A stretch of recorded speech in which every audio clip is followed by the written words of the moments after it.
Nuriddin Ismoilov o'limga mahkum qilinganlar. Maxfiy xizmat xodimlarining xavf-xatarlarga to'la jo'shqin hayoti. Ba'zan har soniyada, har daqiqada o'lim bilan yuzma-yuz kelgan, vatan manfaatini o'z hayotlaridan ustun qo'ygan mard yigitlar, ezgulik va yovuzlik, sadoqat va xiyonat, poklik va razolat, asl e'tiqod va ochko'zlik o'rtasidagi abadiy kurash. Bunday voqealar keng ko'lamda aks ettirilgan voqealar ko'pchilikni qiziqtirishi tabiiy. Iste'dodli adib Nuriddin Ismoilovning mazkur sarguzasht asarida sho'ro davrida maxfiy xizmat tizimida ishlagan yosh o'zbek yigitining favqulodda qiziqarli va o'ta xavfli faoliyati aks etgan. O'limga mahkum qilinganlar. Tinimsiz yog'ayotgan jala hamma yog'imizni shalabbo qilib yubordi. Ayniqsa ustimizdagi shinel tobora og'irlashib borar, yelkamizdan bosar, namlik badanimizgacha o'tib ketgan, sovuqdan iyaklarimiz qaltirar edi. Lekin biz joyimizdan jilmasdik. Ataylabdan qilinganmi yoki unutilib qoldikmi, ishqilib yomg'ir ostida suvga tushgan mushukday turar edik. Qiziq, o'zimizning shahardan samolyotga minayotganimda havo ochiq, quyosh ayovsiz qizdirar, bitta ko'ylakda ham odam jiqqa terga botar edi. Bu yerda esa butunlay teskarisi. Oradan chamasi yana yarim soatlar o'tib, kazarmadan ofitser chiqib, har birimizni yoniga chaqirib, obdon afti angorimizga qarab oldi-da, so'ng kazarmaga kirishimizni aytdi. Kansellariyada bizni sariq mo'ylovli, boshi xumday keladigan, bo'yi taxminan 2 metrlar chamasi, mundiri juda ozoda, etigi yaltiragan kishi kulib kutib oldi. Uning kulgusi juda boshqacha edi. Ya'ni mayin edi-yu, lekin odamning vujudida titroq uyg'otardi. U har birimiz bilan qo'l berib ko'rishdi-da, "Mening ismim Mayor Botinkov, Vladimir Anatolyevich. Bundan buyog'iga to harbiy xizmatni tugatgunlaringcha sizlar bilan birga bo'laman. Xarakterim, ish uslubimni yo'l-yo'lakay, ya'ni xizmat davomida bilib olasizlar. Eng avval sizlarga shuni alohida ta'kidlab aytmoqchimanki, bizning bo'linma boshqa harbiy qismlarga umuman o'xshamaydi. Shuning uchun sport bilan jiddiy shug'ullangan yigitlargina bu bo'linmaga qabul qilinadi. Yana sportning ham uncha-muncha turi emas, karate, dzyudo, boks. Umuman bizga bular ham kamlik qilib, maxsus tekshiruv eng asosiy vazifani bajaradi. Siz, hurmatli do'stlarim, ana shunday sinovlarning hammasini ortda qoldirib keldingiz. Buning uchun men sizlarni tabriklayman, dedi-da, mayor yana boshqatdan har birimizning qo'limizni siqib chiqdi. Barcha, shuningdek, men ham juda xursand edim. Shu kuni bizni o'z holimizga qo'yishdi. Yangi xizmatga kelgan yosh askarlar bir-birimiz bilan tanishdik. 15 kishining 3 tasi rus, qolganlar boshqa millat vakillari ekan. Bizning O'rta Osiyo tomonlardan mendan bo'lak hech kim yo'q ekan. Yaxshiyam tuman markazida yashaganim. Aks holda bu yerdagilar bilan umuman gaplasha olmas ekanman. Chunki qishloqda bo'lganimda rus tiliga oqsab qolardim. Ertasiga bizni Ratenov shahridan 30 kilometr uzoqlikdagi o'rmonga olib ketishdi. Yo'l-yo'lakay biz detlar bilan qanday muomala qilishimiz haqida kelishib oldik. Ammo tashvishimiz bekor ekan. Borgan joyimizda 3 ta ofitserdan boshqa hech kimni uchratmadik. Ha, endi bu yog'iga o'zimiz xon, ko'lankamiz maydon bo'lib yashaymiz deb o'ylagandik. Yo'q. Yana bir bora chuchvarani xom sanaganimiz ertasiga ma'lum bo'ldi. Ertalabki soat 6 da faqat kalta ishtonda tashqariga olib chiqishdi-da, yalang oyoq yugurtirishdi. Umuman olganda, yoshligimdan yugurishni yaxshi ko'rganligim bois hech qiyinchilik sezmadim. Faqat ertalabdan muzday yerga oyoq qo'yish odamni seskantirar ekan. Buning ustiga o'rmon ichidagi nam qumda yugurish ham bir muncha qiyinchilik tug'dirar ekan. Men Germaniyaga uchib kelishimizdan avval bu joylarning yerini o'zimiznikiga o'xshagan tuproq bo'lsa kerak deb o'ylagandim. Biroq bu yerda tuproqning o'zi yo'q ekan. Hamma yoq qop-qora qum. Butun boshli o'rmonni yugurib o'tganimizdan so'ng kichikroq anhorga duch keldik. Starshinaning buyrug'iga binoan suvga o'zimizni otdik.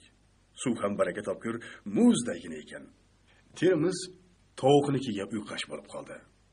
Keyin suvdan chiqib, yana orqamizga yugurib qaytdik. 2 qavatli qizil g'ishtdan nihoyatda pishiq qilib qurilgan, hayronman, tuproq bo'lmasa g'ishtni nimadan tayyorlashgan ekan? Kazarmaga yetib kelganimizdan keyin shu narsa ma'lum bo'ldiki, yoshligimizdan qanchalik sport bilan shug'ullangan bo'lmaylik, baribir hali xom ekanmiz. Kazarma yonidagi sport maydonchasida yana turli mashqlarni bajarganimizdan keyin rosa holdan toydik. Nonushtadan so'ng siyosiy o'quv mashg'uloti boshlandi. Kechagidan farqli o'laroq havo ochilib ketgan, quyosh nuri derazadan mo'ralab turar, bu esa odamning uyqusini keltirardi. Shuncha o'zimni ushlab turishga harakat qilmayin, baribir ko'zim yumilib ketaverardi. Bitta mening uyqum kelyaptimi deb atrofimga nazar solsam, deyarli hamma esnar, ba'zilar butunlay boshini stol ustiga qo'yib olgandi. Bir payt hamma o'rnidan tursin degan buyruq yangradi. Biz o'rnimizdan shoshilib turdik-da, tek qotdik. 2 raqamli kiyimda tashqarida saflaning. Birinchi kuniyoq bizga 4 xil kiyinish haqida ma'lumot berishgandi. Birinchisi faqat kalta ishtonda, ikkinchisi shim va etik kiyilgan holda, uchinchisi shim, etik va xb, ipak yoki paxtadan tayyorlangan ko'ylak, kostyum. So'nggisi esa hamma kiyimlar ustidan shinel kiyilgan holati. Siyosiy dars o'tilayotganda uxlaganingiz uchun jazo sifatida 5 chaqirim yugurasizlar. Safni buzmasdan, basharti birontangiz orqada qolib ketsangiz, masofa yana shuncha qo'shiladi. Yugurish boshlandi. Bizni shunday jazoga mubtalo qilgan uyqu bir pasda yo'qoldi. Taxminan 4 chaqirimgacha biz leytenant aytganday yugurdik. Biroq keyin Mikiladze degan gurji yigiti oyog'i chalinib ketib, yiqilib tushdi. Saf esa unga qarab turmay yugurishda davom etdi. Aynan o'sha bizning yo'l qo'ygan xatomiz bo'ldi. Yiqilgan sherigimizni tashlab ketganligimiz uchun yana 5000 metr jazo belgilandi. Boshqalarni bilmadim, ammo men adoyi tamom bo'ldim. Oxirgi metrlarni ana yiqilaman, mana yiqilaman deya bosib o'tdim. Bir haftalik harbiy xizmatimiz shu tariqa o'tdi. Keyin ko'nikib ketdik. Agar o'shanda bizga kun bo'yi yugurasizlar deyishganda ham bo'yin tovlamasdan yuguraverar edik. Germaniyaning g'alati ob-havosi bor ekan. Tushgacha quyosh charaqlab turadi-da, keyin birdan jala quyib qoladi. 2 soatlardan so'ng yomg'ir yog'ishdan to'xtab, yana havo ochilib ketadi. Yomg'irdan keyin quyosh nurlari atrofni birdan go'zallashtirib yuboradi. Menimcha bu yerda ham bulbul bo'lsa kerak, chunki oftob bulut orasidan endi jamolini ko'rsatayotgan mahal daraxt shoxlari orasida go'zal xonish yangraydi. Bu ovoz o'zimizning bog'lardagi bulbulning sayrashiga juda o'xshab ketadi. Oradan bir oy o'tib qasamyod qabul qilganimizdan so'ng haqiqiy xizmat boshlandi. Qo'l jangi, dzyudo, karate kabi sport turlarini aralashtirgan holda mashq qilardik. Shuningdek, bizga nemis tili juda chuqur o'rgatilar edi. Hatto tilni yaxshiroq o'zlashtirishimiz uchun shaharga onda-sonda birorta ofitser hamrohligida chiqib, nemislar bilan gaplashishga izn berilardi. Mayor Batinkovning aytishiga qaraganda 6 oydan keyin G'arbiy Germaniyaga borishimiz va u yerda hozirgi olgan bilimlarimizni qo'llashimiz lozim bo'lar ekan.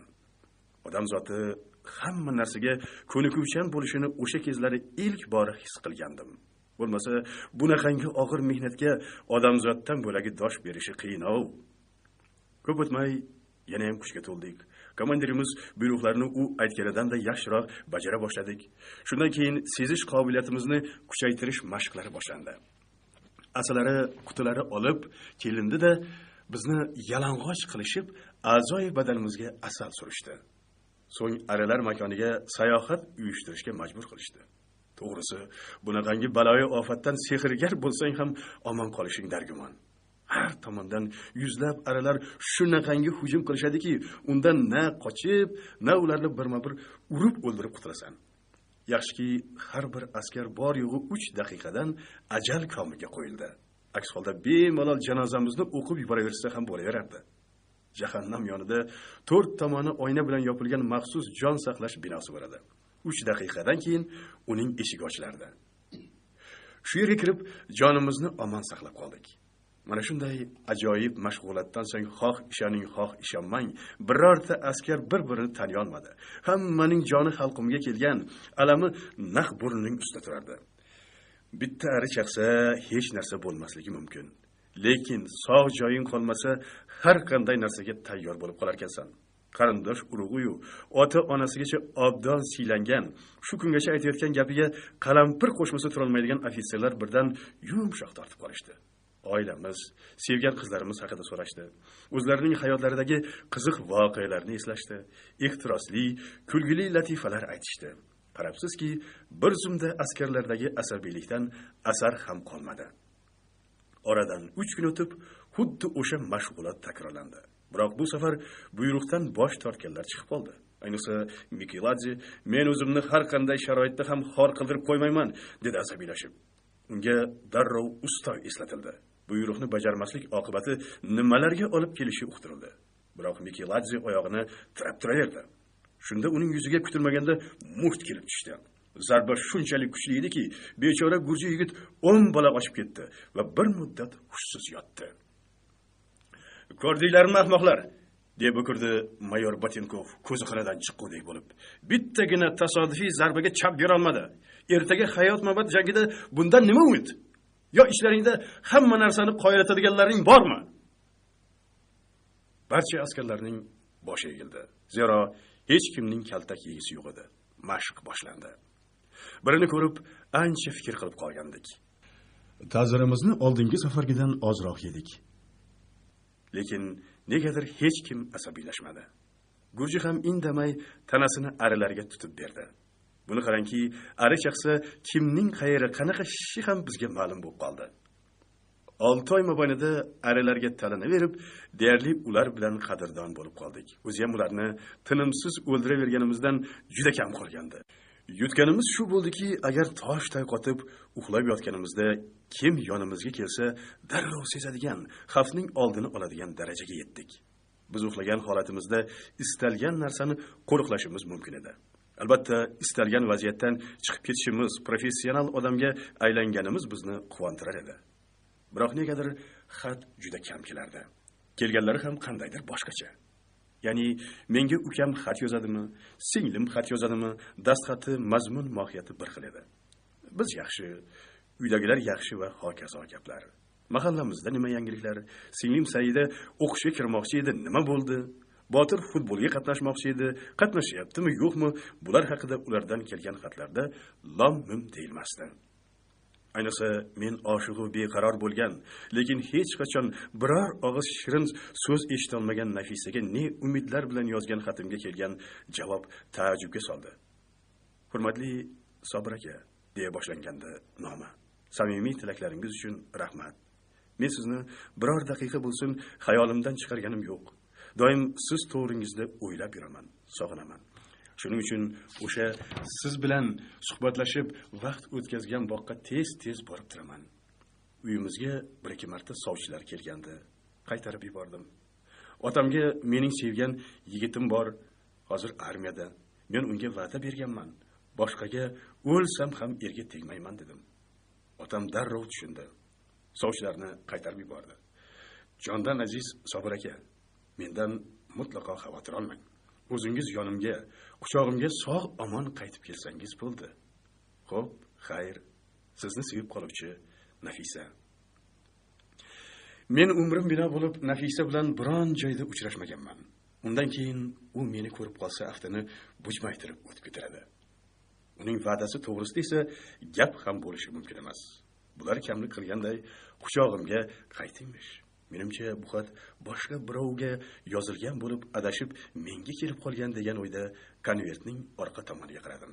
Yo'q, boshqa birovga emas, aynan menga yuborilgan noma ekan. Nazarimda mening xatim Nafisaning dugonalaridan birining qo'liga tushib qolgan u o'sha qiz hazillashib Nafisaning nomidan xat yozgan. Biroz asabim o'ynadi. Nafisaga xat yozganim uchun afsuslandim. Chunki u dugonasiga xatimni ko'rsatib ustimdan kulgan. To'g'risi, agar hozir harbiy xizmatda bo'lmaganimda odamning ustidan kulish qanaqa bo'lishini ko'rsatib qo'yardim o'sha nozikina holga. Shunaqa o'ylar girdobida yurganimda Odessalik quroldoshim Oleg Belousov yonimga kelib dardini aytib qoldi. Oyimga xat yozgandim. Yaqinda javobini oldim. Bilasanmi? Oyimning dastxati butunlay boshqacha edi. Keyin u birovga xat yozsa albatta ukraincha aralashtirardi. Lekin uning menga yozgan javob xatida ukraincha so'z aralashtirish u yoqda tursin, dastxati mutlaqo boshqacha. xuddi yuradigan qizimnikiga o'xshaydi. Ukamning xati ham shunaqa dastxatda yozilgan. Hech bo'lmaganda erkak bilan ayolniki boshqa bo'lishi kerak-ku, to'g'rimi? dedi u peshonasini tirishtirib. Men unga aniq biror narsa deya olmadim, chunki o'zim ham shunaqa bo'layotganidan hayron edim. Keyin bilsam, hamma askarlarning ahvoli shunday ekan. Ammo bu haqda hech kim komandirlarga aytmadi. Go'yo bu tabiiy holatday. Faqat ko'ngilga shubha oraladi. Harbiy xizmatimizning 8-oyida boshqa desant polki bilan o'quv mashg'uloti o'tkazdik. Ishonasizmi? 15 kishi bo'lib 400 kishini yer tishlatdik. Odamga yayrab ketar ekan. Shuncha odamning bizga kuchi yetmadi. Biz polk komandiriga qo'shib, ularga tegishli bo'lgan hamma hujjatlarni o'marib ketdik. Nazarimda, o'shanda biz jiddiy sinovdan o'tdik. G'alabamizning ertasiga rotamizga general keldi. Aytishlaricha, u diviziya komandiri ekan. Har birimizning bilagimizdan ushlab ko'rdi. Siyosiy savollar berdi. So'ng, siz mamlakatimizda tayyorlanadigan 10 ta guruhdan birisiz, dedi salmoq bilan. Biz boshqa har qanday harbiylardan ko'ra sizga ko'proq tayanamiz. Shuning uchun ham boshqalardan bo'lakcha tayyorgarlikdan o'tdingiz. Kunigacha biz bergan ta'limning natijasini ko'rdik. A'lo darajada bo'ldi. Sho'rlik polkovnikni o'ldirib qo'yishlaringga oz qolibdi. Endi yigitlar, harbiy xizmatingizning qolganini bizga qarashli bo'lmagan, ya'ni kapitalistik davlatda o'tkazasiz. O'ylaymanki, siz o'zingizga berilgan ishonchni albatta oqlaysiz. Bugundan boshlab sizlar haqiqiy josussizlar. Men shunday maqomga erishganlaringiz bilan butun davlatimiz nomidan tabriklayman. Generalning so'nggi gapidan keyin hammamiz birozdan Sovet ittifoqiga xizmat qilaman deb baqirdik. 15 o'g'lon G'arbiy Germaniyaning 15 shahriga bo'lindik. O'shanda 10 oy mobaynida bitta kazarmada yashab, bir xil ovqat yeb, bir xil qiyinchiliklarni boshidan o'tkazgan yigitlar bir-birimizni so'nggi bor ko'rib turganimizni bilmas edik. Qolaversa, qanaqangi qora kunlar bizni kutib turgani xayolimizga ham kelmasdi. Lekin uy manzillarimizni almashdik. Harbiy xizmat tugagach, albatta uchrashishga kelishib oldik.